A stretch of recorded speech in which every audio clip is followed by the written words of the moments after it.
أعوذ بالله من الشيطان الرجيم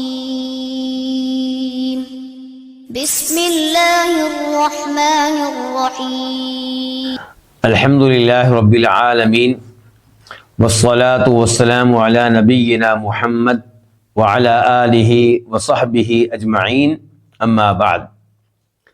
اللہ کی حمد و ثنا بیان کرتا ہوں کہ اللہ تعالیٰ نے مجھے اور آپ کو توفیق دی ہے کہ ہم نبی علیہ الصلوۃ والسلام کی احادیث پڑھ سکیں، ان پہ غور و فکر کر سکیں اور پھر ان پہ عمل کر سکیں۔ اور کتاب جو آج ہم پڑھنے جا رہے ہیں وہ ہے عمدۃ الاحکام۔ یہ وہ کتاب ہے جس میں صحیح بخاری اور صحیح مسلم کی احادیث جمع کر دی گئی ہیں۔ بلکہ میں آج یہ کہنا چاہوں گا، پہلے بھی کہا کرتا ہوں لیکن ایک عرصے سے میں توجہ نہیں دلا سکا، کہ میرے وہ بھائی، میری وہ بہنیں، میرے وہ بیٹے، میری وہ بیٹیاں جو درس میں بیٹھتے ہیں، وہ کوشش کریں کہ ان کے پاس یہ کتاب ہو۔ آپ واٹس ایپ گروپ جس کا آپ حصہ ہیں، اس کے ایڈمن سے یہ کہہ سکتے ہیں کہ وہ آپ کو PDF بھیج دیں عمدۃ الاحکام کا، پھر آپ اس کا پرنٹ نکلوا لیں، اس کی جلد کروا لیں، کتاب آپ کے ہاتھ میں ہو، قلم آپ کے ہاتھ میں ہو، تو پھر پڑھنے کا لطف دوبالا ہو جائے گا انشاءاللہ، اور پھر پڑھنے میں توجہ بھی رہے گی اور اس پہ اجر و ثواب بھی انشاءاللہ بڑھ جائے گا۔ تو آج ہم پڑھنے لگے ہیں حدیث نمبر 189 اور میں بتا رہا تھا کہ یہ کتاب عمدۃ الاحکام ہے جس میں صحیح بخاری، صحیح مسلم کی وہ احادیث جمع کر دی گئی ہیں جن کا تعلق احکام و مسائل سے ہے۔ چنانچہ اس کتاب میں عقیدے کی احادیث نہیں ہوں گی، اس کتاب میں آپ کی جو تفسیر ہے وہ نہیں ہوگی، قرآن کریم کی جو تفسیر آپ نے کی ہے، فتنے کی احادیث اس میں نہیں ہوں گی، قیامت کی علامات کے تعلق سے بھی نہیں ہوں گی۔ یہ کتاب بہت عظیم کتاب ہے، بہت سے علماء کرام نے اس کا اہتمام کیا ہے، ایک عرصے سے علماء کرام اس کتاب کو پڑھتے چلے آ رہے ہیں۔ تو آغاز کرتے ہیں اللہ کے نام سے۔ حدیث نمبر 189 عن سہل بن سعد الساعدی رضی اللہ عنہ، روایت ہے سہل بن سعد الساعدی رضی اللہ عنہ سے، ان رسول اللہ صلی اللہ علیہ وسلم قال، کہ بے شک رسول اللہ صلی اللہ علیہ وسلم نے فرمایا، لا یزال الناس بخیر ما عجل الفطرہ، لوگ ہمیشہ خیر پہ رہیں گے جب تک وہ روزہ افطار کرنے میں جلدی کرتے رہیں گے۔ اس حدیث کو روایت کیا امام بخاری رحمہ اللہ نے، نمبر ہے 1957 اور باب قائم کیا اس کے اوپر امام بخاری نے، باب تعجیل الافطار، کہ افطار کرنے میں جلدی کرنی چاہیے، تاخیر سے بچنا چاہیے۔ اور امام مسلم نے روایت کیا، نمبر ہے 1098 امام احمد اس حدیث کو روایت کرتے ہیں، اور وہاں پہ یہ ہے کہ وَأَخَّرُ السُّحُورِ، کہ لوگ اس وقت تک خیر پہ رہیں گے جب تک وہ روزہ افطار کرنے میں جلدی کرتے رہیں گے، اور سحری لیٹ کریں گے تب تک لوگ خیر پہ رہیں گے۔ اس حدیث کو امام احمد نے روایت کیا ہے، نمبر ہے 1312 لیکن یہ امام احمد والی جو حدیث ہے اس کے راوی ابو ذر رضی اللہ تعالی عنہ ہیں، اور امام احمد والی حدیث کو مسند احمد کے محققین نے ضعیف قرار دیا ہے۔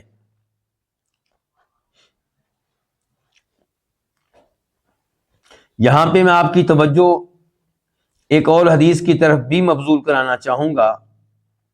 اس حدیث کے راوی ہیں ابو عطیہ، اور اس کا نمبر ہے مسلم شریف میں 1099 اور ابو داؤد شریف میں اس کا نمبر ہے 2354 یہ جو آخری حدیث ہے جس کی طرف میں نے ابھی اشارہ کیا ہے، اس کا مفہوم میں آپ کو بتا دیتا ہوں کہ سیدہ عائشہ رضی اللہ عنہا کو بتایا گیا کہ نبی علیہ الصلوۃ والسلام کے دو صحابی ہیں، ان میں سے ایک افطاری کرنے میں جلدی کرتے ہیں۔ کیا مطلب؟ عصر کے ٹائم افطاری کر لیتے ہوں گے؟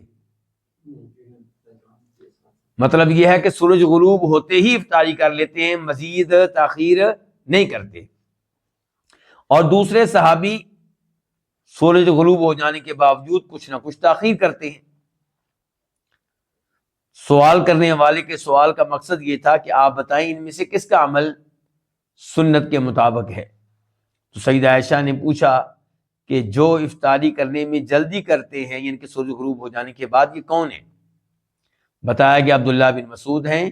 سیدہ عائشہ نے کہا نبی علیہ الصلوۃ والسلام بھی یوں ہی کیا کرتے تھے، یعنی کہ افطاری کرنے کے بعد سورج غروب ہو جانے کے بعد روزہ افطار کرنے میں جلدی کرتے تھے، احتیاط وغیرہ کے نام پہ تاخیر نہیں کرتے تھے۔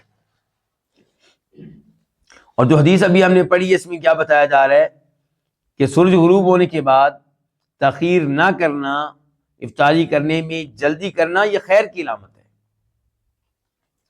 اور اس سے ملتی جلتی حدیث امام ابو داؤد روایت کرتے ہیں، نمبر ہے 2353 2353، اور وہاں راوی ہیں ابو ہریرہ رضی اللہ تعالی عنہ، فرماتے ہیں نبی علیہ الصلوۃ والسلام لا يزال الدین معذرت لا يزال الدین ظاہرا ما عجل الناس الفطرہ،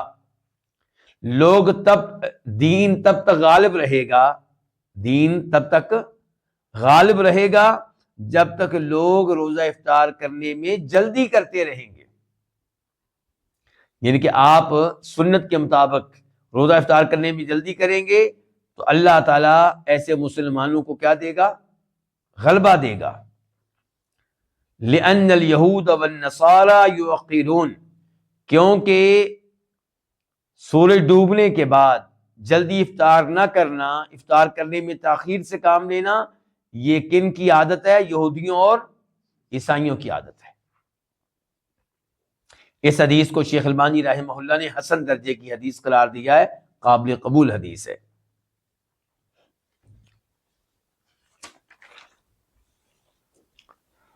آئیے اب دیکھتے ہیں کہ اس حدیث سے ہمیں کیا کیا مسائل معلوم ہوئے۔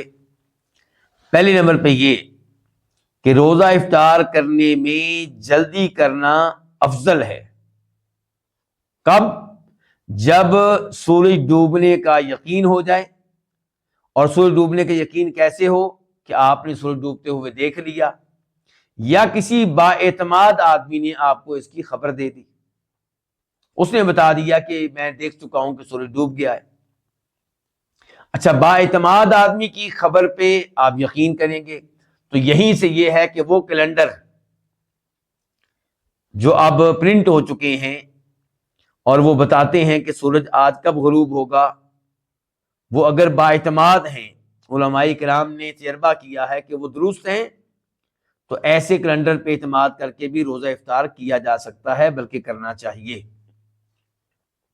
مقصد یہ ہے کہ احتیاط کے نام پہ 4 منٹ 2 منٹ 5 منٹ لیٹ ہونا یہ غلط ہوگا۔ شریعت میں اس احتیاط کی حوصلہ افزائی نہیں کی گئی، بلکہ حوصلہ شکنی کی گئی ہے۔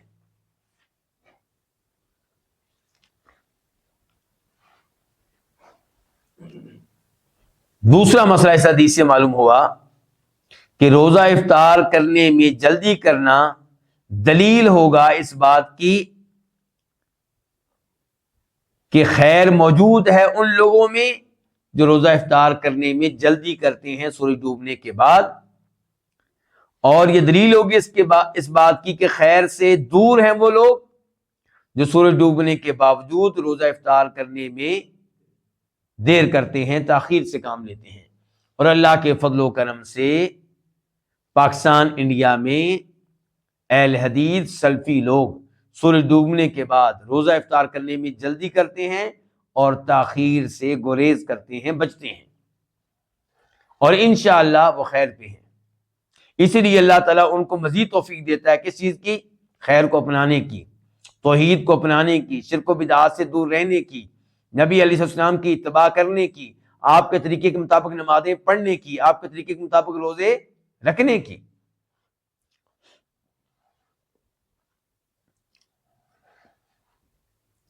تیسرے نمبر پہ اس حدیث کے تعلق سے یہ بتا دینا مناسب ہوگا کہ خیر سے مراد یہاں پہ کیا ہے۔ آپ نے فرمایا نا، آپ علیہ السلام نے، کہ لوگ خیر پہ رہیں گے جب تک روزہ افطار کرنے میں جلدی کرتے رہیں گے۔ تو خیر سے کیا مراد ہے؟ نمبر ایک یہ کہ دینی فائدہ، دینی خیر، کہ سنت کو اپنانے کی توفیق، سنت کو اختیار کرنے کی توفیق۔ اور دنیاوی فائدہ کیا ہے؟ کہ آپ صبح سے بھوکے ہیں، آپ کے جسم کو خوراک کی ضرورت ہے، طاقت کی ضرورت ہے، تو اب اسے خوراک دینے میں، طاقت دینے میں تاخیر نہ کریں۔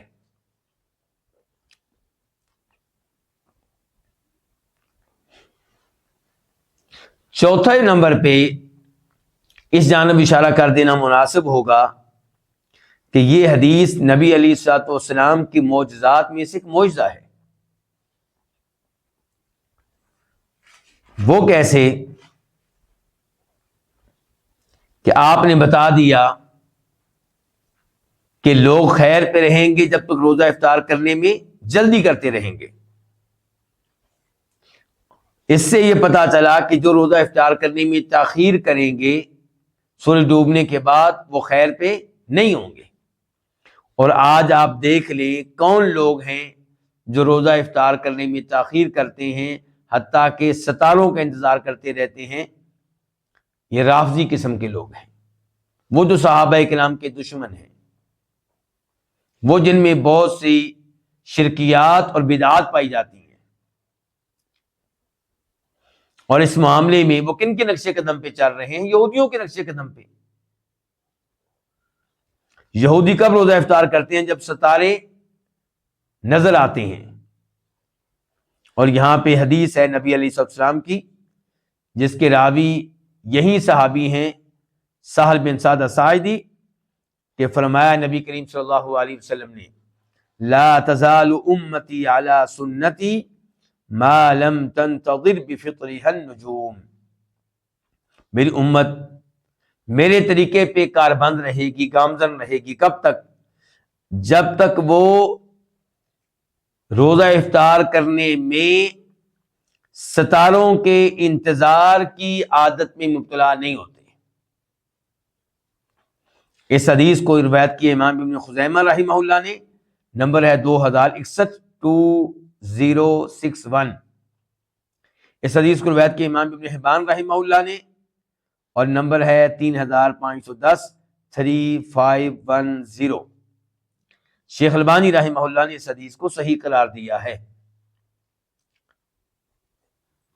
تو سورج غروب ہونے کے بعد روزہ افطار نہ کرنا اور ستاروں کے طلوع ہونے کا انتظار کرنا، اس کے بارے میں کیا فرما رہے ہیں کہ یہ اچھی عادت نہیں ہے، یہ خیر سے دور ہونے کی علامت ہے، یہ آپ کے طریقے سے کو ترک کرنے کی علامت ہے۔ اس حدیث سے فارغ ہو جانے کے بعد ہم منتقل ہوتے ہیں حدیث نمبر 190 کی طرف۔ 190 راوی ہیں عمر بن خطاب رضی اللہ عنہ، ہمارے دوسرے خلیفہ راشد، کہتے ہیں قال رسول اللہ صلی اللہ علیہ وسلم، کہ فرمایا نبی صلی اللہ علیہ وسلم نے، اذا اقبل اللیل من ہا ہنا، اذا کا معنی کیا ہوتا ہے؟ جب، اقبلہ آئے، اللیل رات، من ہا ہنا اس طرف سے، وادبر النہار من ہا ہنا اور دن چلا جائے اس جانب سے، فقد افطر الصائم تو پس تحقیق روزے دار کے روزہ افطار کرنے کا وقت ہو گیا۔ اس حدیث کو روایت کے امام بخاری رحمہ اللہ نے، اور نمبر ہے وہاں پہ اس کا 1954 1954۔ اور اس کے اوپر امام بخاری نے باب کیا قائم کیا ہے؟ باب متی یحل فطر الصائم، کہ روزے دار کا روزہ افطار کرنا یہ کب درست ہوگا، کب جائز ہوگا، کب حلال ہوگا؟ دوسرے لفظوں میں کب روزے دار کی روزہ افطار کرنے کے وقت کا آغاز ہوگا؟ بخاری شریف کی اس حدیث میں یہ الفاظ بھی آئے ہیں کہ جب رات اس جانب سے آ جائے اور دن اس جانب سے چلا جائے، وغربت الشمس، اور سورج غروب ہو جائے۔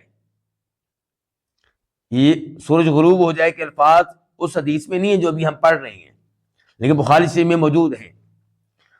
تو رات ادھر سے آ جائے، دن ادھر سے چلا جائے اور سورج غروب ہو جائے، فقد افطر الصائم، تو یقیناً روزے دار کی روزہ افطار کرنے کا وقت ہو گیا۔ اس حدیث کو روایت کیا ہے امام مسلم نے بھی، اور وہاں پہ اس کا نمبر ہے 1100۔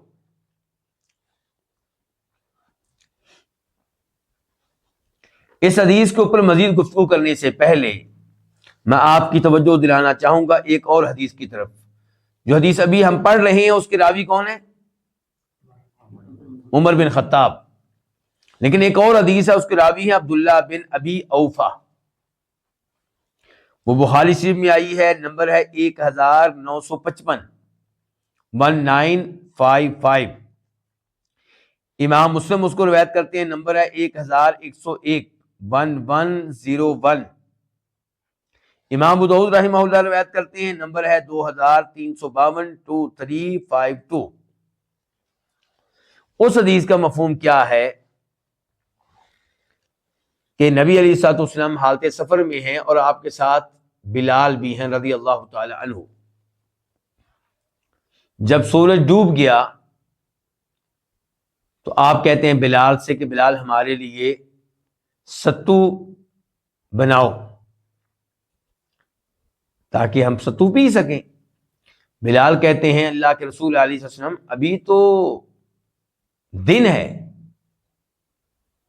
آپ شام تو ہونے دیں۔ آپ پھر کہتے ہیں بلال ہمارے لیے ستو بنائیں۔ بلال کہتے ہیں اللہ کے رسول علیہ وسلم ابھی تو دن ہے، رات ہونے دیں، شام ہونے دیں۔ آپ نے تیسری بار کہا تو پھر جناب بلال نے ستو بنایا، آپ نے روزہ افطار کیا، اور پھر آپ نے جناب بلال سے کہا کہ بلال کہ جب سورج ڈوب جائے اور رات اور دن جو ہے چلا جائے، رات آ جائے، تو پھر روزہ افطار کرنے کا وقت ہو چکا۔ تو وہ حدیث بھی ہماری اس حدیث کی تائید کر رہی ہے، اور اس حدیث سے پتہ چلا کہ آپ پسند نہیں کرتے تھے سورج ڈوبنے کے بعد احتیاط کے نام پہ مزید انتظار کیا جائے۔ اور جناب بلال کا مقصد کیا تھا؟ ایک تو پتہ چلا کہ جناب بلال نبی علیہ السلام کو نبی اور رسول تو مانتے تھے، لیکن یہ بھی سمجھتے تھے کہ آپ انسان ہیں، اصول وہی چلیں گے جو آپ نے بتائے، لیکن اصول کی تطبیق میں، اصول کے اوپر عمل کرنے کی کیفیت میں کبھی غلط فہمی ہو سکتی ہے۔ یعنی کہ ممکن ہے کہ آپ یہ سمجھ رہے ہوں کہ سورج غروب ہو چکا ہے جبکہ غروب نہ ہوا ہو۔ مثال کے طور پہ سورج جو ہے وہ کسی پہاڑ کے پیچھے ہو، نظر نہ آ رہا ہو، بادلوں کے پیچھے ہو، نظر نہ آ رہا ہو، کوئی بھی ایسی کیفیت ہو سکتی ہے۔ تو جناب بلال اس لیے کہہ رہے تھے کہ اللہ کے رسول علیہ الصلوۃ والسلام ابھی تو روشنی ہے، تو ابھی شام تو ہونے دے۔ تو آپ نے انہیں بتا دیا کہ جب سورج ڈوب جائے تو پھر یہ نہیں دیکھتے کہ روشنی ہے یا نہیں ہے، پھر روزہ افطار کر لیتے ہیں۔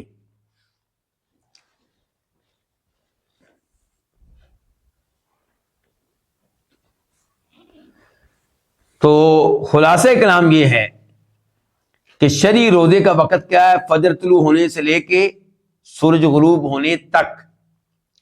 اس لیے آپ نے اپنی امت کو کہا کہ جب رات آ جائے، کس جانب سے؟ مشرق کی طرف سے، اور دن چلا جائے کس طرف سے؟ مغرب کی طرف سے، تو روزے دار کے روزہ افطار کرنے کا وقت ہو گیا، اب تاخیر کرنی مناسب نہیں ہے۔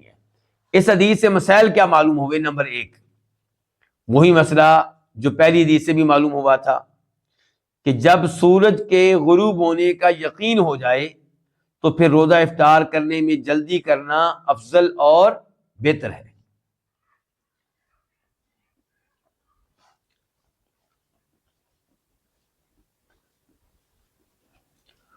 نمبر 2، یہ پتا چلا کہ آپ نے روزہ افطار کرتے ہوئے اس بات کا خیال رکھنا ہے کہ دن کے جانے کے ساتھ ساتھ رات آ چکی ہو۔ صرف یہ بات کہ مشرق کی طرف سے تاریکی ظاہر ہو چکی ہے جبکہ سورج ابھی موجود ہے، تو اس کا یہ مطلب نہیں ہے کہ رات آ چکی ہے، بلکہ رات کا حقیقی طور پہ آنا اور دن کا چلے جانا، یہ دونوں چیزیں ایک ساتھ ہوں گی اور پھر روزہ افطار ہوگا۔ اور یہ جو آپ نے کہا کہ فقط افطر الصائم، کہ جب رات آ جائے اور دن چلا جائے تو روزہ دار افطرا، اس کا افطار ہوا، اس کا کیا مفہوم ہے؟ تو اس کے 2 مطلب ہو سکتے ہیں۔ پہلا مطلب یہ کہ اب روزے دار کا روزہ ختم ہو چکا شرعی طور پہ، چاہے وہ کچھ چیز نہ کھائے، کیونکہ روزے کا وقت ہی ختم ہو گیا ہے، روزہ رکھنے کا وقت کیا ہو گیا ہے؟ ختم ہو گیا۔ تو اب وہ روزے کی حالت میں نہیں ہے، کوئی چیز کھائے یا نہ کھائے، کوئی چیز پیے یا نہ پیے۔ اور دوسرا اس کا مطلب یہ ہے کہ اب روزہ افطار کرنے کا وقت شروع ہو چکا ہے، لیکن اگر روزہ افطار نہیں کرتا تو روزہ افطار نہیں ہوگا۔ پہلا مفہوم کیا تھا؟ روزہ افطار ہو چکا، روزہ ختم ہو چکا، چاہے کوئی چیز نہ کھائے۔ اور دوسرا مفہوم یہ ہے کہ روزہ افطار کرنے کا، روزہ ختم کرنے کا وقت ہو گیا ہے، لیکن روزہ ختم تب ہی ہوگا جب کوئی چیز کھائے گا، کوئی پیے گا، یا کوئی ایسا کام کرے گا جو روزے کو توڑ دیتا ہے۔ اور یہ دوسرا معنی راجح ہے، اور اس کی تائید مسند احمد کی اس حدیث سے ہوتی ہے جس میں یہ ہے فقد حل الافطار، کہ جب رات آ جائے اور دن چلا جائے تو روزہ افطار کرنا کیا ہو گیا؟ حلال ہو گیا، جائز ہو گیا۔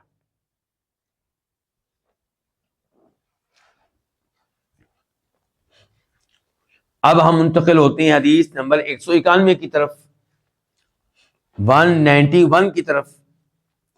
راوی ہیں عبداللہ بن عمر رضی اللہ عنہما، پہلی حدیث کے راوی تھے ان کے والد عمر فاروق، اور اب پہلے باپ راوی تھے، اب بیٹا راوی ہے۔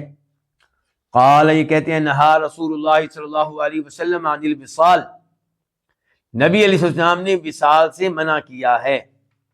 وصال کا مطلب کیا؟ ایک روزے کو دوسرے روزے کے ساتھ ملا دینا۔ واصل یواصل مواصلۃ وصالا، الوصال ملا دینا۔ قالوا، انہوں نے کہا، کنہوں نے؟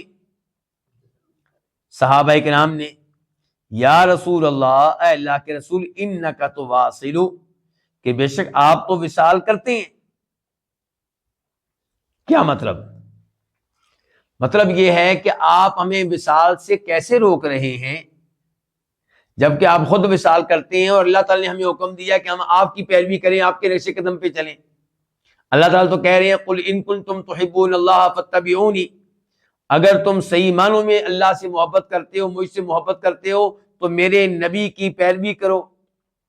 اللہ تعالیٰ تو ہم سے قرآن میں کہتے ہیں لقد کان لکم فی رسول اللہ اسوۃ حسنہ، کہ تمہارے لیے نبی علیہ السلام آئیڈیل ہیں، نمونہ ہیں، آپ کو دیکھ دیکھ کے اللہ کی عبادت کرنی ہے، عبادت میں آپ کا طریقہ اختیار کرنا ہے۔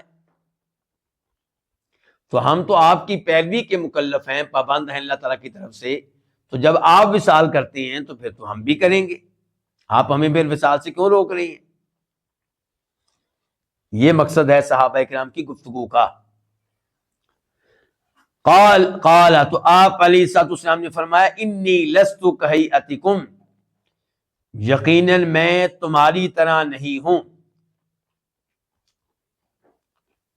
انی اطعم و اسقا، مجھے کھانا کھلایا جاتا ہے اور مجھے پلایا بھی جاتا ہے. اس حدیث کو روایت کی امام بخاری رحمہ اللہ نے، نمبر ہے 1962 1962، اور اس کو روایت کی امام مسلم نے، نمبر ہے 1102 1102. جو حدیث ہم نے ابھی پڑھی ہے اس کے راوی کون تھے؟ عبداللہ بن عمر. اسی حدیث کو روایت کرتے ہیں ابو ہریرہ بھی، ورواہ ابو ہریرہ تھا، اس حدیث کو ابو ہریرہ بھی روایت کرتے ہیں. ابو ہریرہ کی حدیث کا بخاری شریف میں نمبر ہے 1966 1966، اور مسلم میں نمبر ہے اس کا 1103 1103. اسی حدیث کو سیدہ عائشہ بھی روایت کرتی ہیں، اور ان کی حدیث کا نمبر ہے بخاری شریف میں 1964 1964، اور مسلم میں نمبر ہے 1105 1105. اسی حدیث کو روایت کرتے ہیں انس بن مالک رضی اللہ عنہ بھی، نمبر ہے اس کا بخاری میں 1961 1961، اور امام مسلم اس کو روایت کرتے ہیں، نمبر ہے 1104 1104. ہماری کتاب کے مؤلف کہتے ہیں، ہماری کتاب سے مراد کون سی کتاب ہے؟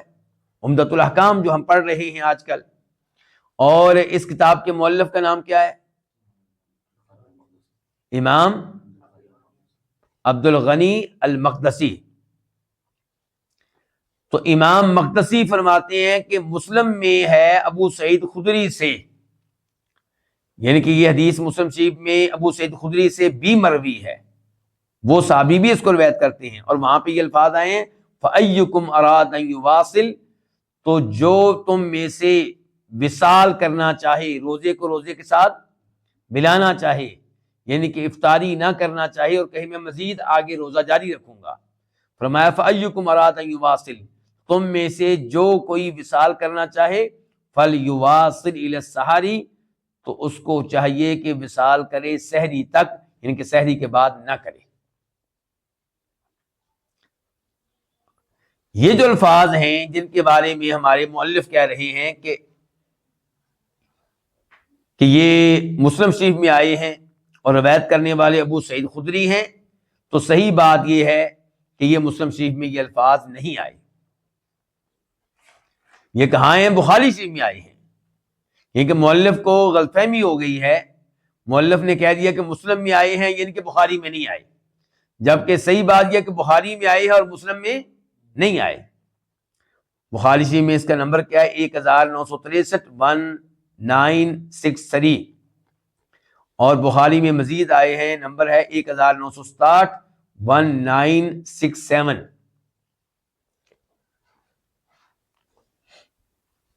اچھا، اب اس حدیث سے کیا پتا چلا کہ نبی علیہ الصلوۃ والسلام خود تو وصال کرتے تھے، صحابہ کرام کو وصال سے روک دیا.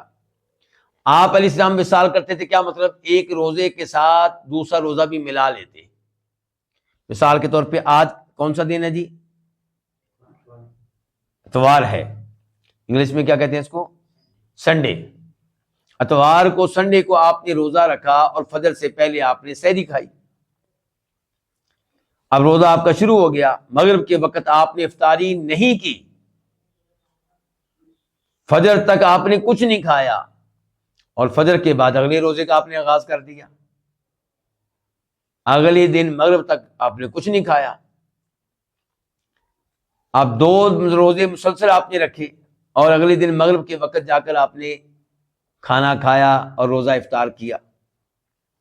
تو آپ اتنا لمبا وصال کر لیا کرتے تھے. صحابہ کرام کو پہلے تو آپ نے وصال سے منع کیا، لیکن صحابہ کرام آپ کے نقش قدم پہ چلنا چاہتے تھے، آپ کی اتنا عبادت کرنے کا انہیں شوق تھا، آپ سے سچی محبت کرتے تھے. تو آپ نے ان سے کہا کہ اگر تم نے ضرور وصال کرنا ہے تو تم پھر سحری تک کر لو. کیا مطلب؟ یعنی کہ آج سنڈے ہے، مثال کے طور پہ آج روزہ شروع کیا، کب؟ فجر سے پہلے. تو مغرب کے وقت ٹھیک ہے، تم نہیں روزہ افطار کرنا چاہتے، نہ کرو، پوری رات ایسے گزار لو، لیکن اگلے دن فجر سے پہلے سحری کھاؤ۔ ایک دن اور ایک رات کا روزہ تمہارے لیے کافی ہے، تم نے دن کے ساتھ رات کو ملا دیا، روزے کی کیفیت ملی، اتنا کافی تمہارے لیے، اگلا دن تم نے ساتھ نہیں ملانا۔ یہ مسئلہ واضح ہو گیا علماء کرام۔ اچھا جی، اب آتے ہیں اس حدیث میں، ایک تو آپ نے یہ کہا ہے کہ میں تمہاری طرح نہیں ہوں، تو کیا نبی علیہ الصلوۃ والسلام انسان نہیں تھے؟ جی، پہلی بات تو یہ واضح ہو جائے کہ شان کے لحاظ سے، مقام کے لحاظ سے تو کوئی شک و شبہ نہیں ہے، ہم اور آپ کوئی مقابلہ ہی نہیں ہے۔ آپ تمام نبیوں کے امام ہیں، تمام انسانوں میں سب سے افضل ہیں، سب سے اعلیٰ ہیں، سب سے مقدس ہیں، سب سے محترم ہیں۔ آپ کی شان کو ہم نہیں پا سکتے، آپ کی شان کو صحابہ کرام نہیں پا سکتے، لیکن قرآن کہتا ہے قل انما انا بشر مثلکم، سورہ کاف، کہ اس میں کوئی شک و شبہ نہیں ہے کہ میں تمہاری طرح کا ہی ایک بشر ہوں۔ تو اس سے کیا مراد ہے کہ میں تمہاری طرح ہوں؟ بشر ہونے کے لحاظ سے کیا مطلب؟ جیسے تم کھانا کھاتے ہو میں بھی کھاتا ہوں، تم شادیاں کرتے ہو تمہاری بیویاں ہیں، میں بھی شادی کرتا ہوں میری بھی بیویاں ہیں، تم اولاد لیتے ہو تمہاری اولاد ہے، میں بھی اولاد دیتا ہوں میری بھی اولاد ہے، تم سوتے ہو میں بھی سوتا ہوں، تمہیں واش روم میں جانا پڑتا ہے مجھے بھی جانا پڑتا ہے، تم پیشاب کرتے ہو مجھے بھی کرنا پڑتا ہے، تم تھک جاتے ہو کام کرتے ہوئے میں بھی تھک جاتا ہوں۔ تو اس لحاظ سے آپ بشر ہیں، لیکن شان کے لحاظ سے وہاں بھی بتا دیا گیا سورہ کہف میں بھی، یوحا الی انما الہکم الہ واحد، میرے اوپر تو وہی نازل ہوتی ہے۔ اور ہمارے اوپر کیا وہی نازل ہوتی ہے جی؟ نہیں۔ صحابہ کرام کے اوپر وہی نازل ہوتی تھی؟ نہیں۔ تو شان کے لحاظ سے تو یقیناً آپ سب سے آگے نکل گئے، لیکن بشر ہونے کے لحاظ سے آپ انسانوں کی طرح ایک انسان تھے۔ لیکن یہاں پہ آپ کہہ رہے ہیں انی لست کہیاتکم، میں تمہاری طرح نہیں ہوں، تمہاری طرح نہیں ہوں، اس کا مطلب آپ نے بتا دیا انی اطعم و اسقی، کہ مجھے روزہ رکھنے کے باوجود کھلایا بھی جاتا ہے پلایا بھی جاتا ہے۔ تو اب پتہ کیا چلا؟ قرآن کی اس آیت کو آپ ملا لیں، سورہ کاف کی آیت اور اس حدیث کو، تو پتہ یہ چلے گا کہ آپ شان کے لحاظ سے تو سب سے آگے، لیکن بشریت کے لحاظ سے آپ بشر تھے، لیکن چند امور میں آپ عام انسانوں سے مختلف تھے۔ ان میں سے ایک یہ ہے کہ روزہ رکھنے کے باوجود آپ کو کھلایا جا رہا ہے، آپ کو پلایا جا رہا ہے۔ لیکن میرا سوال پھر آپ سے یہ ہوگا کہ اگر آپ کو کھلایا جاتا تھا روزے کی حالت میں اور پلایا جاتا تو پھر روزہ کیسے ہو گیا؟ کیوں حسن بھائی، پھر روزہ ہوا؟ پھر روزہ تو نہ ہوا۔ اسی لیے علماء کرام کا یہاں پہ اختلاف ہے کہ اس کا کیا مطلب ہے کہ مجھے روزے کی حالت میں کھلایا جاتا ہے پلایا جاتا ہے۔ کچھ لوگوں کا موقف یہ تھا کہ آپ کو حقیقتاً روزے کی حالت میں کھانا کھلایا جاتا تھا، پانی پلایا جاتا تھا۔ جن لوگوں نے یہ موقف اختیار کیا ہے وہ کہتے ہیں حدیث میں واضح طور پہ آپ کہہ رہے ہیں مجھے کھلایا جاتا ہے پلایا جاتا ہے، تو ہم تعبیر کیوں کریں؟ دوسرا موقف یہ ہے کہ آپ کو کھانا نہیں کھلایا جاتا تھا، آپ کو پانی نہیں پلایا جاتا تھا، مراد یہ ہے کہ روحانی طور پہ آپ کو طاقت ملتی تھی، اللہ تعالیٰ کے ساتھ جو آپ کا تعلق تھا، اللہ تعالیٰ کے ساتھ آپ کی سرگوشیاں، وحی کا آپ کے اوپر نازل ہونا، اور پھر آپ کو جو اللہ سے محبت تھی، یہ ایک روحانی طاقت ہے۔ پھر جو آپ عبادت کرتے ہیں اللہ تعالیٰ کی، یہ ایک روحانی طاقت ہے۔ تو اللہ تعالیٰ کے ساتھ جو آپ کا تعلق تھا، یہ آپ کے لیے خوراک کی حیثیت رکھتا تھا، یہ آپ کے لیے پانی کی حیثیت رکھتا تھا۔ تو یہ جو دوسرا مفہوم ہے، اس کے لحاظ سے ہم کہیں گے کہ تعویل ہم نے کی ہے۔ آپ نے تو صاف صاف کہا تھا کہ مجھے کھلایا جاتا اور پلایا جاتا، ہم تعویل کر رہے ہیں کہ کھلایا نہیں جاتا پلایا نہیں جاتا، روحانی طور پہ آپ کو غذا ملتی ہے، روحانی غذا، حقیقی کھانا نہیں جس کو کھانا ہم سمجھتے ہیں وہ نہیں، بلکہ روحانی خوراک، روحانی آپ کو مشروب ملتا اور کھانا ملتا۔ تو ہم تو وہ ہیں جو تعویل سے بھاگتے ہیں، تو یہاں پہ ہم تعویل کر رہے ہیں، کیونکہ امام القیم رحمہ اللہ نے دوسرے قول کو اختیار کیا ہے، روحانی غذا والے قول کو، اور میرا آپ کا بھی یہی موقف ہونا چاہیے۔ تو لوگ پھر اعتراض کریں گے، بھئی تم لوگ تو تعویلوں سے بھاگا کرتے ہو، تو یہاں پہ تعویل کیوں تم نے کر لی؟ تم کیوں نہیں کہتے کہ حقیقتاً آپ کو کھانا کھلایا جاتا ہے اور پلایا جاتا ہے؟ تو اس کی وجہ بتا دی ہے کہ اگر آپ کو حقیقتاً کھانا کھلایا جاتا ہو، پلایا جاتا ہو، تو پھر روزہ تو نہ ہوا، پھر روزہ نہ ہوا۔ تو جب کہ آپ کہتے ہیں کہ میں روزہ رکھتا ہوں، وصال کرتا ہوں، مسلسل روزہ رکھتا ہوں، اور ساتھ کہہ رہے ہیں مجھے کھلایا پلایا جاتا ہے، تو روزہ رکھنا اور کھلانا پلانا دونوں میں اب ہم تطبیق دے رہے ہیں، یعنی کہ جو ہم نے تعویل کی ہے وہ حدیث کی وجہ سے کی ہے، اور تعویل کرنے کے لیے ہمیں کہیں دور نہیں جانا پڑا، اسی یہی حدیث بتا رہی کہ وصال کا پھر اور مطلب کیا ہے۔ اگر آپ کو کھلایا پلایا جاتا ہے تو پھر وصال کیا ہوگا؟ روزے کو روزے کے ساتھ ملانا کیا ہوگا؟ بلکہ پھر تو آپ کا ایک روزہ بھی کامل نہ ہوگا۔ مثال کے طور پہ ایک روزے میں اگر آپ کو کھلا دیا جاتا تھا زور کے ٹائم، تو وہ روزہ بھی پورا نہ ہوا، اور اگر آپ کو کھلایا جاتا تھا مغرب کے بعد یا عشاء کے بعد، تو پھر روزے کے ساتھ روزے کو ملانا نہ ہوا، پھر ایک روزہ الگ ہو گیا، دوسرا روزہ الگ ہو گیا۔ جبکہ آپ کہتے ہیں کہ میں وصال کرتا ہوں، صحابہ کرام بھی کہتے ہیں آپ وصال کرتے ہیں، تو یہ وصال کے الفاظ بتا رہے ہیں کہ جو آپ کو خوراک دی جاتی تھی وہ حقیقی خوراک نہیں تھی، بلکہ معنوی اور روحانی خوراک تھی، یعنی کہ اللہ کے ساتھ تعلق، اللہ کے ساتھ سرگوشیاں، قرآن پڑھنا، ذکر کرنا، اللہ سے محبت، یہ اس سے آپ کو طاقت ملتی تھی، اس سے آپ کو کیا ملتی تھی؟ طاقت ملتی تھی آپ کو، اس سے یہ مراد ہے۔ امام القیم رحمہ اللہ نے اس موضوع پہ تفصیل کے ساتھ گفتگو کی اپنی کتاب زاد المعاد میں۔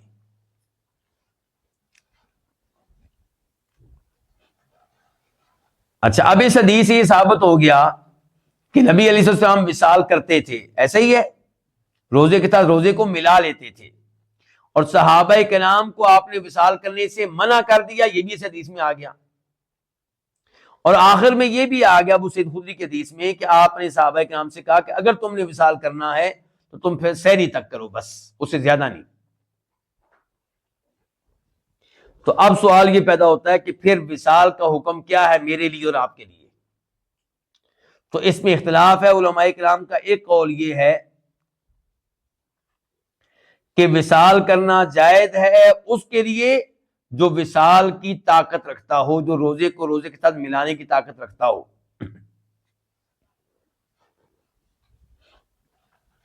یہ موقف ہے عبداللہ بن زبیر رضی اللہ تعالیٰ عنہ کا اور سلف میں سے کئی بزرگوں کا۔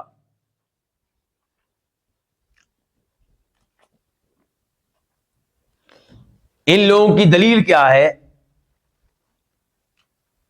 کہ خود نبی علیہ الصلوۃ والسلام نے ایک بار صحابہ کرام کو وصال کرایا،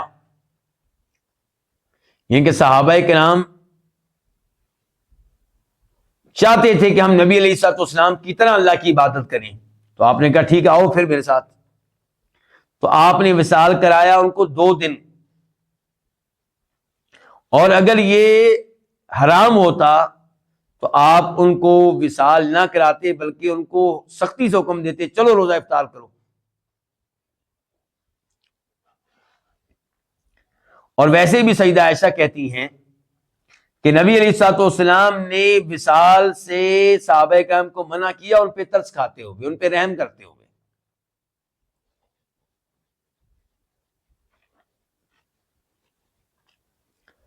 تو اس لیے اگر وصال کرنے کا مقصد یہودیوں عیسائیوں کی مشابہت نہ ہو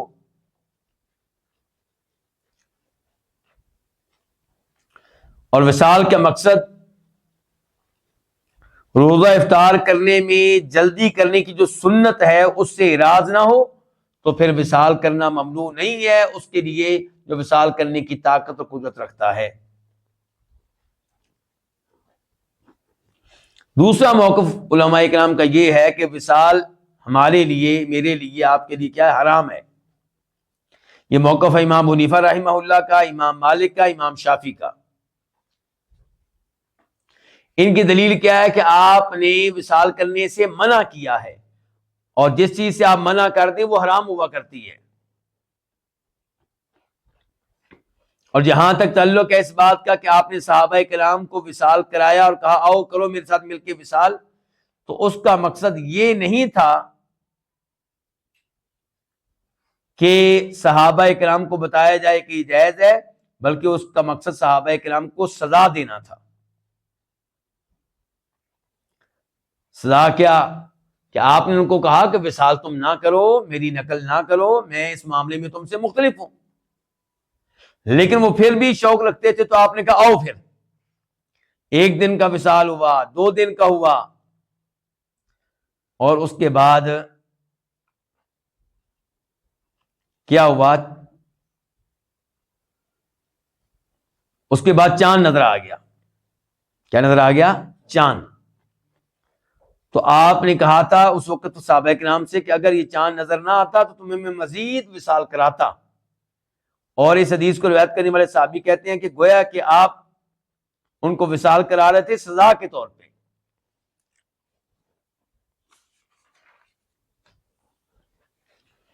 اور تیسرا موقف یہ ہے اس مسئلے میں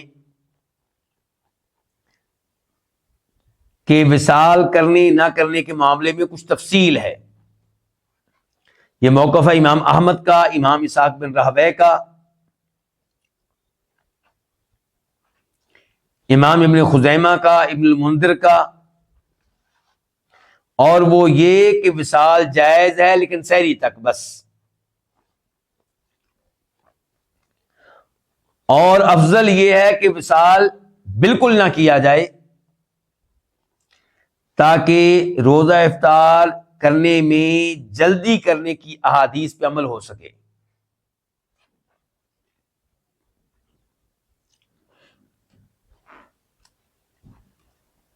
تو سحری تک وصال کرنا کیا ہوا؟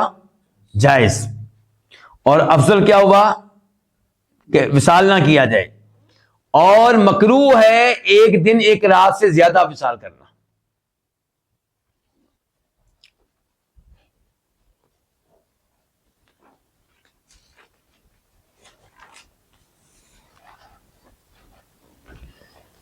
امام ابن القیم رحمہ اللہ کہتے ہیں اس آخری موقف کے بارے میں کہ یہ موقف عدل و انصاف پہ مبنی ہے، کیونکہ نبی علیہ الصلوۃ والسلام نے کہا تھا ابو سعید خدری کی حدیث میں لا تواصلوا، تم وصال نہ کرو، وَأَيُّكُمْ أَرَادَ أَن يُوَاصِلْ فَلْيُوَاصِلْ إِلَى السَّحَرِ، اور جو وصال کرنا چاہے وہ سحری تک کرے بس۔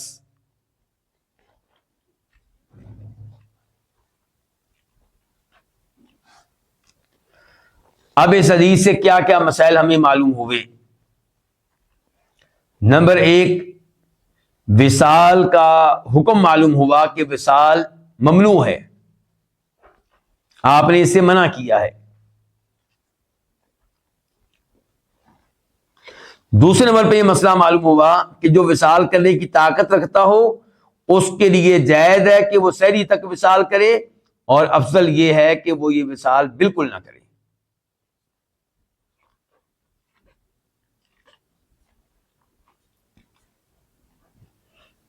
تیسرے نمبر پہ پتا چلا کہ اللہ تعالیٰ اپنے بندوں پہ کس قدر مہربان ہیں، کس قدر رحمت کرنے والے ہیں، کہ اللہ تعالیٰ اپنے بندوں کو منع کرتے ہیں ان کاموں سے جن میں مشقت ہو، جن میں ضرر پہنچنے کا خطرہ ہو۔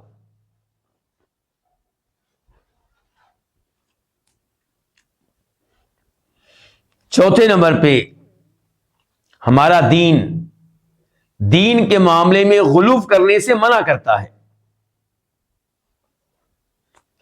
غلو کس کو کہتے ہیں؟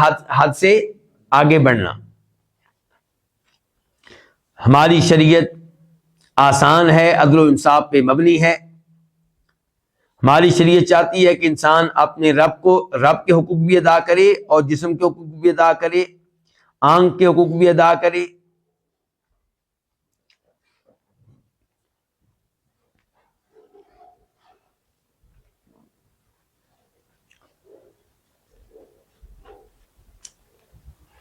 اور یہ بھی پتہ چلا اس حدیث سے کہ سورج غروب ہونا یہ وقت ہے روزہ افطار کرنے کا، لیکن روزہ افطار تب ہوگا جب روزہ افطار کریں گے۔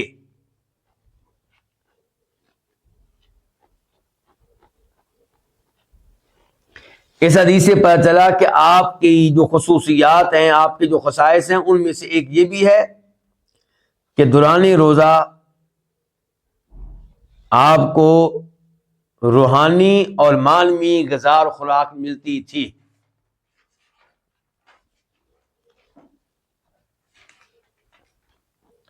اب ہم بڑھتے ہیں حدیث نمبر 192 کی طرف، 192۔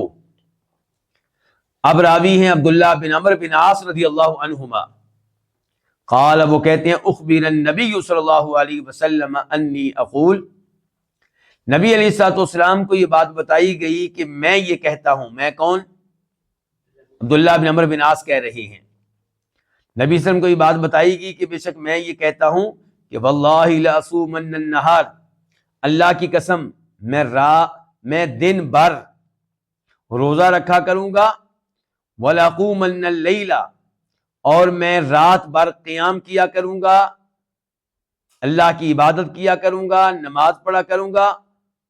کب تک؟ 1 مہینے کا کورس ہے یا 1 سال کا کورس ہے؟ جی، ما عشت، جب تک میں زندہ رہوں گا، پوری زندگی میں نے کام کرنا ہے۔ دن کو روزانہ کیا ہوا کرے گا؟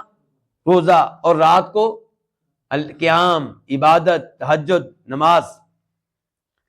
فقال رسول اللہ صلی اللہ علیہ وسلم، تو فرمایا نبی علیہ الصلوۃ والسلام نے، انت الذی قلت ذلک، تو نے یہ الفاظ کہے ہیں، تو ہی ہے جس نے یہ الفاظ کہے ہیں، تو ہی ہے جس نے یہ اعلان کیا ہے۔ فقلت له، تو میں نے آپ سے کہا، قد قلتہ، میں نے یہ الفاظ کہے ہیں، بأبی انت و امی، میرے ماں باپ آپ پہ قربان ہوں اے اللہ کے رسول علیہ الصلوۃ والسلام۔ یہ گفتگو کون بتا رہے ہیں ہمیں؟ عبداللہ بن عمرو بن عاص۔ اور حدیث ابھی مکمل نہیں ہوئی، لیکن میں یہاں پہ رک گیا ہوں، کچھ بات آپ کو بتانا چاہتا ہوں۔ وہ یہ کہ جب آپ اس حدیث کو مزید گہرائی سے پڑھیں گے تو کہیں پہ یہ وضاحت بھی آئی ہے کہ عبداللہ بن عمرو بن عاص کہتے ہیں کہ میری شادی ہو چکی تھی اور میرے والد گرامی میری بیگم سے معلومات لیتے رہتے تھے کہ میرا بیٹا عبداللہ تمہارے ساتھ کیسا چل رہا ہے، اس کا سلوک تمہارے ساتھ کیسا ہے۔ تو میری بیوی آگے سے کہتی ہے، آپ کا بیٹا بہت اچھا ہے، وہ میرے ساتھ بہت اچھا ہے، رات کو وہ نمازیں پڑھتا ہے، دن کو روزہ رکھتا ہے، کبھی میرے بستر پہ پاؤں رکھ کر اس نے نہیں دیکھا۔ تو یہ کیا تھی؟ شکایت تھی، یہ شکوہ تھا۔ تو عبداللہ بن عمرو بن عاص کے والد گرامی نے ان کو سمجھایا کہ بھئی آپ کی بیگم ہے اور آپ ہر وقت عبادت کرتے رہتے ہیں، دن کو آپ کا روزہ ہوتا ہے، رات کو آپ کی نماز ہوتی ہے، تو بیگم کے حقوق کہاں جائیں گے؟ لیکن عبداللہ بن عمرو بن عاص کو اللہ کی عبادت کا بہت شوق تھا، تلاوت کا بہت شوق تھا، تہجد کا بہت شوق تھا، روزے رکھنے کا بہت شوق تھا۔ یہ اپنی عبادت کے اوپر کاربند رہے اور انہوں نے یہ اعلان کیا ہوا تھا کہ میری زندگی تو ایسے ہی گزرے گی، روزانہ روزہ ہوا کرے گا دن کے ٹائم، اور رات کو قیام ہوا کرے گا۔ تو پھر ان کے والد گرامی نے ان کی شکایت لگائی نبی علیہ الصلوۃ والسلام کو۔ تو آپ علیہ الصلوۃ والسلام پھر ان سے ملنے کے لیے آئے اور وہاں پہ انہوں نے آپ کے لیے بیٹھنے کی جگہ سیٹ کی، اور پھر وہاں پہ یہ گفتگو ہوئی کہ آپ نے پوچھا کہ کیا تو نے یہ الفاظ کہے ہیں؟ تو انہوں نے کہا جی بالکل میں نے کہے ہیں، میرے ماں باپ آپ پہ قربان ہوں۔ قال، تو آپ نے کہا، فإنك لا تستطيع ذلك، تم اس کام کی طاقت نہیں رکھتے۔ پوری زندگی دن کے ٹائم روزہ رکھنا اور پوری زندگی رات کو تہجد پڑھتے رہنا، یہ تم اس کی طاقت نہیں رکھتے۔ فصم وافطر، تو اس لیے تم روزہ بھی رکھا کرو، وافطر، اور ناغہ بھی کیا کرو، یعنی کہ ایک دن روزہ رکھ لیا، ایک دن ناغہ کر لیا۔ ونم وقم، اور سویا بھی کرو اور قیام بھی کیا کرو۔ کیا مطلب؟ رات کو پوری رات عبادت نہ کیا کرو، رات کو نیند بھی پوری کرو اور تہجد بھی پڑھو، دونوں کام کرو۔ ونم، اور سویا کرو، وقم، اور قیام کیا کرو۔ وصم من الشہر 3 ایام، اور روزے رکھو من الشہر مہینے میں 3 ایام 3 دن روزے اور باقی ایام میں روزوں کا ناغا. فإن الحسنۃ بعشر امثالها، کیونکہ ہر نیکی کے 10 گنا کے برابر ہوتی ہے. یعنی کہ جب آپ ایک مہینے میں 3 روزے رکھیں گے تو اللہ تعالیٰ کا اصول یہ ہے کہ اللہ تعالیٰ ہمیں ایک نیکی پہ 10 نیکیوں کا ثواب دیتے ہیں. روزے 3 رکھو گے، ثواب کتنے روزوں کا ملے گا؟ 30 کا. ایک روزہ رکھو گے 30 کا ثواب ملے گا، ایک روزہ رکھو گے 30 کا ثواب ملے گا. کیونکہ ایک نیکی اللہ تعالیٰ کے یہاں، اللہ کی رحمت دیکھیے آپ، گناہ ہم کریں تو اللہ ایک گناہ پہ ایک ہی گناہ لکھتے ہیں، نیکی ہم کریں تو اللہ تعالیٰ ایک نیکی پہ 10 نیکیوں کا ثواب دیتے ہیں. تو آپ نے کہا وذالک مثل صیام الدہر، اور یہ زمانے بھر کے روزے کی طرح ہے. جب تم ہر مہینے میں 3 روزے رکھو گے تو سمجھو ثواب کے لحاظ سے ایسے ہے گویا کہ تم نے پوری زندگی روزے رکھے ہیں. الدہر زمانہ. قلت، میں نے کہا، انی لاطیق افضل من ذلک، یقیناً میں اس سے افضل کام کی طاقت رکھتا ہوں. یعنی کہ آپ تو کہہ رہے ہیں نا کہ مہینے میں صرف 3 روزے رکھوں، جبکہ میں اس سے زیادہ کی طاقت رکھتا ہوں. قال، آپ نے کہا پھر یوں کرو، فصم یومن، ایک دن روزہ رکھا کرو، وافطر یومین، اور 2 دن ناغے کیا کرو. اب کتنے روزے ہوں گے مہینے میں؟ کیوں جی کتنے روزے ہوں گے؟ 10 روزے اور 20 ناغے، کیونکہ آپ نے کہا ایک دن روزہ رکھا کرو، 2 دن ناغے کیا کرو. قلت، میں نے کہا انی لاطیق افضل من ذلک، یقیناً میں اس سے افضل عمل کی طاقت رکھتا ہوں. قال، تو آپ نے کہا یوں کرو، فصم یومن، تم ایک دن روزہ رکھو، وافطر یومن، اور ایک دن ناغا کرو. اب مہینے کے کتنے روزے ہو گئے؟ 15 دن روزے، 15 دن ناغا. آپ نے مزید کہا فذالک صیام داؤد علیہ السلام، یہ داؤدی روزہ ہے، داؤد علیہ السلام والا روزہ ہے، وہ ایسے روزہ رکھتے تھے، ایک دن روزہ رکھتے تھے، ایک دن ناغا کرتے تھے. وہو افضل الصیام، اور یہ افضل ترین روزہ ہے، اس انداز سے روزہ رکھنا یہ سب سے بہتر ہے. فقلت، میں نے کہا انی لاطیق افضل من ذلک، البتہ میں اس سے زیادہ کی طاقت رکھتا ہوں. اب آپ نے الفاظ آگے غور سے سننی ہے. آپ نے کیا کہا؟ لا افضل من ذلک، اس سے افضل کوئی عمل نہیں ہے. اگر کوئی 15 روزوں سے زیادہ روزے رکھتا ہے ہر مہینے، اور اس کا پوری زندگی کا یہ معمول ہے، سال کا یہ معمول ہے، تو یہ افضل عمل نہیں ہے. گویا کہ جو 15 روزے رکھے وہ اس سے افضل ہے جو کتنے رکھے گا؟ 20. جو 15 رکھے اس سے افضل ہے جو 30 رکھے گا. ہاں کسی مہینے میں اگر آپ پورا مہینہ روزہ رکھ لیں شعبان کے مہینے میں تو گنجائش ہے انشاءاللہ، لیکن پوری زندگی کا یہ معمول ہو تو یہ افضل عمل نہیں ہے.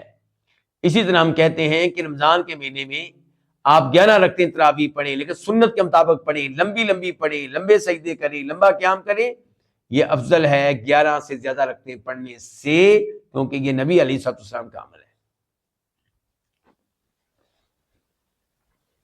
اس حدیث کو روایت کیا امام بخاری، نمبر کیا 1976 1976، اور امام مسلم نے روایت کیا نمبر ہے 1159 1159، اور صحیح بخاری میں باب ہے اس کے اوپر، باب صوم الدہر، زمانے بھر کے روزے رکھنا. وفی روایت قال، اور ایک روایت میں ہے کہ آپ علیہ الصلوۃ والسلام نے کہا لا صوم فوق صوم اخی داؤد علیہ السلام شطر الدہر، میرے بھائی داؤد علیہ السلام کے روزوں سے اوپر کوئی روزہ نہیں ہے، یعنی کہ اس سے افضل کوئی روزہ نہیں ہے. شطر الدہر، آدھے زمانے کا روزہ. جب ہر مہینے 15 روزے رکھیں گے تو آپ کی زندگی میں روزے کتنے ہو گئے؟ آدھی زندگی روزوں میں، آدھی زندگی روزوں کے بغیر. فصوم یومن، تو اس لیے تم ایک دن کا روزہ رکھو، وافطر یوم، اور ایک دن تم ناغا کرو. یہ جو آخری حصہ ہے حدیث کا، اس کو روایت کے امام بخاری نے نمبر ہے 1980 1980، باب ہے باب صوم داؤد، اور پھر روایت کیا 6277 کے طور پہ 6277، اور باب ہے باب من القی لہ وسادہ، باب وہ جس کے لیے گدا سیٹ کیا جائے، رکھا جائے، لگایا جائے، یا تکیہ سیٹ کیا جائے، رکھا جائے، لگایا جائے. اب اس حدیث سے کیا کیا مسائل معلوم ہوئے؟ نمبر 1، یہ پتا چلا کہ عبداللہ بن عمرو بن عاص صحابی اور یہ بنو امیہ میں سے ہیں۔ کن میں سے ہیں؟ بنو امیہ میں۔ اور ابو ہریرہ کہا کرتے تھے ان کے بارے میں کہ نبی علیہ السلام کی حدیثوں کے معاملے میں مجھ سے کوئی آگے نہیں ہے سوائے عبداللہ بن عمرو بن عاص کے، اور وہ بھی اس لیے مجھ سے آگے ہیں کہ وہ حدیثیں لکھا کرتے تھے، میں لکھتا نہیں تھا، صرف یاد کرتا تھا۔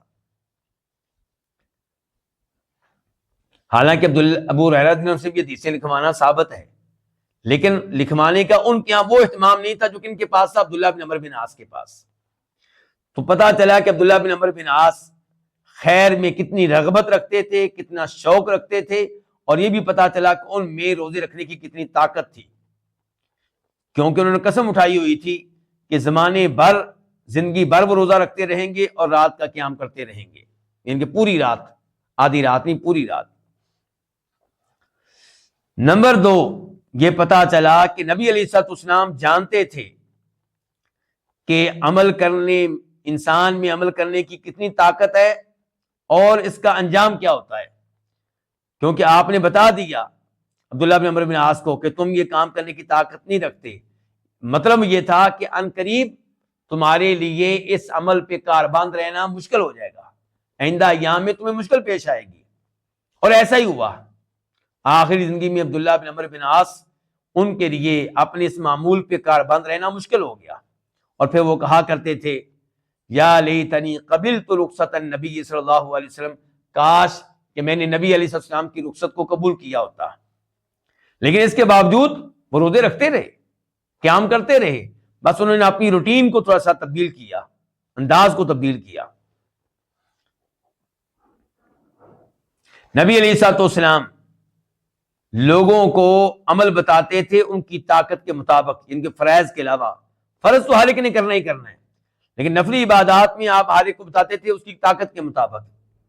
تو عبداللہ بن عمرو بن عاص کو پہلے آپ نے کہا مہینے 3 روزے رکھنے کا، جب انہوں نے بتایا مجھے طاقت زیادہ ہے، اپنا شوق ظاہر کیا، تو پھر آپ نے کہا 1 دن روزہ رکھو 2 دن ناگا کرو۔ جب انہوں نے کہا مزید شوق ہے، مزید رغبت ہے، تو پھر آپ نے کہا 1 دن روزہ رکھو 1 دن ناگا کرو۔ چوتھے نمبر پہ یہ پتا چلا کہ افضل روزے کی آخری حد یہ ہے کہ آپ 1 دن روزہ رکھیں 1 دن ناگا کریں، اور یہی داؤد علیہ السلام کا روزہ ہے۔ 5ویں نمبر پہ اس حدیث سے پتا چلا کہ زمانے بھر کا روزہ رکھنا یہ کیا ہے، اسلام نے اس سے منع کیا ہے، یہ غلط ہے، کیونکہ آپ علیہ الصلوۃ والسلام کا فرمان ہے کہ 1 دن روزہ رکھو اور 1 دن ناگا کرو، اور دوسرے حدیث میں آپ فرماتے ہیں لا صام من صام الابد، اس کے روزے ہی نہیں ہیں جو زندگی بھر کے روزے رکھے۔ 6 نمبر میں پتا چلا کہ شریعت ہماری میں آسانی ہے اور اس میں غلو وغیرہ نہیں ہے۔ اللہ رب العزت سے دعا ہے کہ اللہ تعالیٰ اس عظیم دین پہ عمل کرنے کی توفیق دے، اس کو اپنانے کی توفیق دے، اور ہر طرح کی بدعات سے اور غلطیوں سے اللہ تعالیٰ محفوظ رکھے۔ وصلی اللہ تعالیٰ علی نبینا محمد وعلی آلہ وصحبہ اجمعین۔